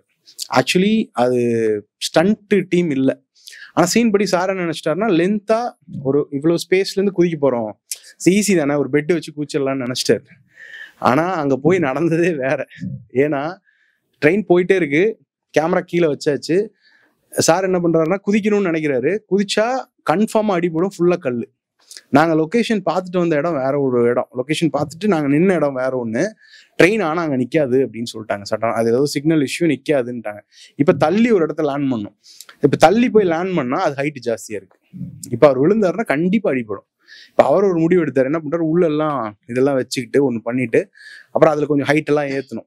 மாஸ்டர் வந்து ஒரு அசிஸ்டன்ட் மட்டும் விட்டுட்டு போயிட்டாங்க, அவங்க ஸ்டண்ட் அசிஸ்டன்ஸ் மட்டும் வந்தாங்க. இப்போ அவங்களுக்குமே என்ன பண்ணுறதுன்னு தெரில. ஆனால் நல்ல வேலை என்னன்னா எதுவும் அடிப்படல, டேரிங்காக குதிச்சிட்டார், வெயிங்க பார்த்துக்கலான்னு குதிச்சிட்டார். கேமராக்கு ஜஸ்ட் முன்னாடி ஜம்ப்னு குதிப்பார், அந்த ட்ரெய்லர்லேயே வரும் அந்த ஷாட். ஸோ பயம்தான், ஏன்னா அவர் தான் ஆக்டர், லீட் ஆக்டர். அதுக்கப்புறம் ஷூட் இருக்கு 10 நாள். ஸோ அந்த மாதிரியும் நடக்கும். ஸோ அது ஒன்றும் செய்ய முடியாது. நம்ம அந்தந்த மொமெண்ட்ல அந்த முடிவுக்கும் நம்ம தயாராக இருந்தோம், ஒரு வழி கிடையாது. அவருக்காச்சும் ட்ரெயின், எங்களுக்கெல்லாம் அத்திரப்பள்ளி வாட்டர் ஃபால்ஸ், அங்கே வந்து திடீர்னு தண்ணி ஏறும், திடீர்னு தண்ணி இறங்கும். ஒரு ப்ரீ பிளான்டோட தான் போனாங்க, இந்த மாதிரி கிரெயின்லாம் இங்கே கொண்டு வந்துடலாம், இங்கே வச்சு இது பண்ணிக்கலான்ட்டு. அங்கே எதுவுமே பண்ண முடியல. அப்போ லிட்டரலா உயிரை பணைய வச்சு எட்ஜ் ஆஃப் த ஃபால்ஸ்ல நாங்கள் நின்று, ஏன்னா பட்ஜெட் எங்களுக்கு கிரீன் மேட்ல போட்டு ஷூட் பண்ற அளவுக்குலாம் வந்து பட்ஜெட் கிடையாது. ஏன்னா ஒரு பெரிய ஸ்டாருக்கு தான் அதெல்லாம் கிடைக்கும். எங்களுக்கு கிடைச்ச ப்ரிவிலேஜ், நாங்கள் எங்கள் உயிர் மட்டும் தான் எங்ககிட்ட இருக்கு, அதை வச்சு தான் பண்ணி ஆகணும். ஸ்பான்டேனிட்டி தான்.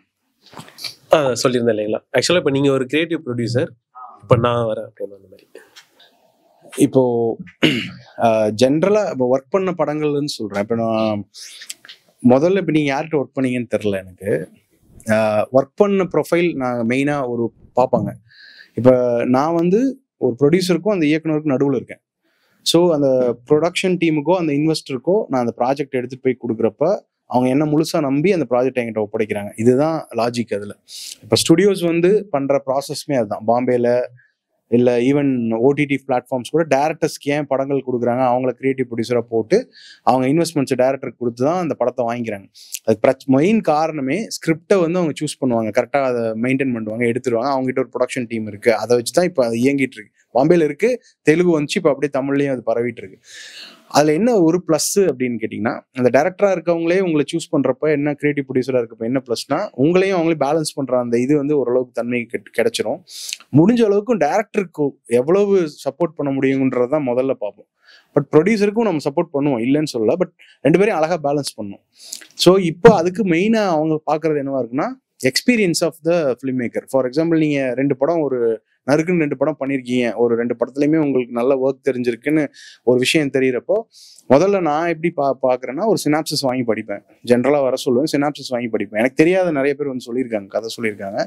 சினாப்சிஸ் எனக்கு அட்ராக்ட் ஆகுதா அப்படின்றது தான் நான் முதல்ல பார்ப்பேன், அந்த லைனு. அப்புறம் நான் இன்னொன்று, ப்ரொடக்ஷனோட வாண்ட் என்னவா இருக்கு. இப்போ ஃபார் எக்ஸாம்பிள் வந்து, இப்போ நான் ஒரு எக்ஸ் ப்ரொடியூசரை வந்து மீட் வச்சிருக்கேன்னா, அந்த எக்ஸ் ப்ரொடியூசர் வந்து, சார் எனக்கு வந்து ஒரு காமெடி ஜானர் ஃபிலிம் தான் சார் எனக்கு வேணும், இல்லை நான் வந்து ஒரு த்ரில்லர் எதிர்பார்க்குறேன் அப்படின்னாருன்னா, நான் உங்ககிட்ட இருந்து அதை தான் எதிர்பார்க்க முடியும். சரி, அவரோட நீடை செய்யற வேலையை என்கிட்ட இருக்கு. அப்போ அவர் காமெடி தான் கேட்குறப்போ நீங்க அனுப்புற சினாப்சிஸ் எனக்கு ஆக்ஷன் ட்ராமாவோ இல்லை த்ரில்லரா இருந்ததுன்னா அங்கேயே அது அடிபட்டுரும். அதை தாண்டி நான் படிச்சு வச்சுப்பேன், ஒருவேளை வேற யாராவது கேட்டாங்கன்னா சொல்றேன் அப்படின்னு சொல்லிப்பேன். அதுக்கப்புறம் நான் ஃபுல்லா என்ன பண்ணுவேன்னா, நேரேஷன் ஒரு தடவை கேட்பேன், அதுக்கப்புறம் பவுண்ட். அப்புறம் இப்போ ப்ராசஸ் என்ன புதுசாக வந்திருக்கு, அந்த பிச் டெக்ன்ற ப்ராசஸ் வந்திருக்கு, ஃபைல் ஃபிலிம் பண்ணுறது. ஸோ இந்த மாதிரி 2-3 மொமெண்ட்ஸ் வந்துருச்சு. இதெல்லாம் எடுத்துட்டு போய் இது எல்லாத்துலேயும் கன்வின்சிங்காக இருக்குங்கிற பட்சத்தில் ஃபைனலாக நம்ம வந்து நிற்கிறப்ப தான் ஆர்டிஸ்ட் மெயினாக வந்து ஹீரோ இருந்தால் இங்கே ஒரு படம் நடக்கும், ஹீரோ இல்லைன்னா ஒரு ப்ராசஸ் நடக்கும். ஸோ ஹீரோ இருக்கிறாரு, இப்போ இந்த உங்கள் கதைக்கு வந்து ஒரு எக்ஸ் ஹீரோ வந்து ஓகே பண்ண முடியும்னு நான் நினச்சேன்னா, என்னால் அந்த வேலையை செய்ய முடியும்னா நான் உங்கள் அந்த ஹீரோட்ட உட்காருப்பேன். பட் அவர் ஒரு ப்ராசஸில் இருப்பார், சார் நான் இப்போ தான் இப்படி ஒரு படம் நடித்தேன், நான் இப்படி அது மாதிரி மல்டிபிள் சேனலில் நீங்கள் உள்ள நுழைஞ்சு அந்த ஜிக்ஸாக்குள்ள நுழைஞ்சு வந்தீங்கன்னா தான் அந்த படத்தை பண்ண முடியும். ஸோ இது ஈஸியான ப்ராசஸாக இருக்க முடியாது இல்லையா. இப்போ நான் சொல்கிறதே பாருங்கள், எவ்வளோ எனக்கே அவ்வளோ எஃபர்ட் இருக்குது. நான் உங்களை எடுத்துகிட்டு வந்து ஃபில்டர் பண்ணி உங்களை நிறுத்தி உங்களை பொசிஷன் பண்ணுறதுங்கிறதே எனக்கு ஒரு பெரிய வேலையாக இருக்குது. ஸோ அப்போ அது கரெக்டாக அது லாக் ஆகணும், டைம் தான். இப்படி வந்து நின்று நடந்து அப்படி ஒரு ப்ளூசம் மாதிரி வந்துச்சுன்னா அடைச்சிரும் கரெக்டாக. நான் ட்ரை பண்ணிட்டே இருங்க, ஆனால் வேற வழி இல்லை. Sir final question. இப்போ வந்து ரீசெண்டாக விடுதலை பார்த்தோம். ஸோ அதில் காட்டில் இருக்கிற ஷார்ட்ஸுக்கு ஈக்குவலாகவே உங்களோட ஷார்ட்ஸ் இருந்துச்சு ஆக்சுவலாக. அண்டு அங்கே வந்து பட்ஜெட் இருக்குது, ஸோ லைட்டிங்ஸ் பண்ணுறாங்க காட்டில். ஸோ நீங்கள் வந்து ப்ராப்பராக லைட்டிங் பண்ணீங்களா இல்லை டிஐயில் வந்து மேட்ச் பண்ணீங்களா அப்படின்ற ஒரு டவுட்டு. ஆக்சுவலி விடுதலை ஷூட் பண்ண இடத்துக்கு நாங்கள் போனோம். போய் அதில் ஒரு சாகசமெல்லாம் பண்ணோம். என்னன்னா விடுதலை ஷூட் பண்ண காடுகள் இருக்கு இல்லைங்களா, அது எல்லாமே உயரம் குறைவான மரங்கள் இருக்கிற காடுகள், புல்வெளி சார்ந்த பக்கத்தில் இருக்கிற காடுகள், பள்ளத்தாக்கு ஓரியன்டா இருக்கிற காடுகளாக தான் அவர் சூஸ் பண்ணியிருந்தார். அது வந்து அவரோட அந்த லேண்ட்ஸ்கேப் ஃபார்மேட் அப்படிதான் இருந்தது. ஏன்னா சத்தியமங்கலத்தில் அவர் எடுத்துட்டார் கொஞ்சம் போர்ஷன்கிறதுனால அந்த ஃபார்மேட்டுக்கு எடுத்துருந்தார். என்னோடது எல்லாமே மழை பெய்யற காடுகள், லாங் ட்ரீஸ் இருக்கிற காடுகள்னு ஃபிக்ஸ் பண்ணிட்டேன். நீ கேரளாவோட பார்டர்ல இருக்கிற எல்லா காடுமே ரெயின் ஃபாரஸ்ட் தான். ஸோ ரெயின் ஃபாரஸ்ட்ன்றதே இருக்கணும், ஒரு பிசுபிசுப்பு தன்மையோடயே அந்த ஃபாரஸ்ட் இருக்கணுன்றது தான் என்னோட வரையறையா இருந்தது. ஸோ அதனால நான் சூஸ் பண்ணது ஹைட்டான இடங்கள். நான் திண்டுக்கல் போய் அங்கே லொக்கேஷன் போய் பார்த்தேன். அந்த மேனேஜர்ஸ் எல்லாம் ஃப்ரெண்ட்ஸ் தான். அப்போ போய் பார்க்குறப்போ எனக்கு அந்த காடு செட் ஆகலை. அப்போ நாங்கள் அதுலேருந்து இன்னும் டீப்பராக போகணும்னு சொல்லி தான் கேரளாக்குள்ளே போயிட்டோம். நேராகவே கேரளாக்குள்ளேயே ஷூட் பண்ணலாம்னு சொல்லி அது வேணும். அப்புறம் அந்த கதையிலேயே சொல்லுவாங்க, ஆறு ஒரு நிலப்பரப்பில் போகுதுன்னா அந்த ஆற்றை ஒட்டியே போவாங்க அப்படின்லாம் சிலதெல்லாம் வச்சுருப்போம். அதெல்லாம் உண்மையாகவே இருக்குது. ஸோ அதனால் முடிஞ்ச வரைக்கும் நாங்கள் இது போனோம். நாங்கள் போன எல்லா இடம் பார்த்தீங்கன்னா எலிஃபென்ட் காரிடார். ஸோ எல்லா இடத்துலையுமே பார்த்தீங்கன்னா அந்த வேலி இருந்துகிட்டே இருக்கும், ஷார்ட் ஃப்ரேமிங்ல இருக்கும். அதெல்லாம் சிஜியில் கொஞ்சம் ரிமூவ் பண்ணிட்டே எடுத்தோம். அதே மாதிரி ரிஸ்க் இருக்கு. ஒரு லைட் வந்து நீங்க நம்ம நினைப்போம் ஒரு 4:30 மணிக்கு லைட் போயிடும், 5 மணிக்கு லைட் போகும்னு நினைச்சிட்டு இருப்போம். 2 மணிக்கு லைட் போயிடும், கருகுமுனா 8 மணி நினைச்சுப்போம். என்னடா எப்படா எடுக்கிறது இந்த இடத்துலன்ற மாதிரி ஆகும். So challenge. But at the same time எங்களுக்கு என்ன ப்ளஸ்ஸா அங்க அமைஞ்சது அப்படின்னா, க்ரூ அந்த காஸ்ட் இவங்க எல்லாமே ரொம்ப ஃப்ரெண்ட்லியாவே இருந்தாங்க. எல்லாமே ஒரு அங்கேயே உட்காந்து சாப்பிடுவோம், கிடைச்ச இடத்துல உட்காந்துப்போம், போறது வர்றது இப்படி இருந்ததுனால கொஞ்சம் ஈஸியா இருந்தது. ஒரு ஸ்டாரை போய் வச்சுட்டு அந்த இடத்துல இந்த அச்சீவ்மெண்ட் பண்றது கொஞ்சம் சிரமமா இருந்திருக்கும்.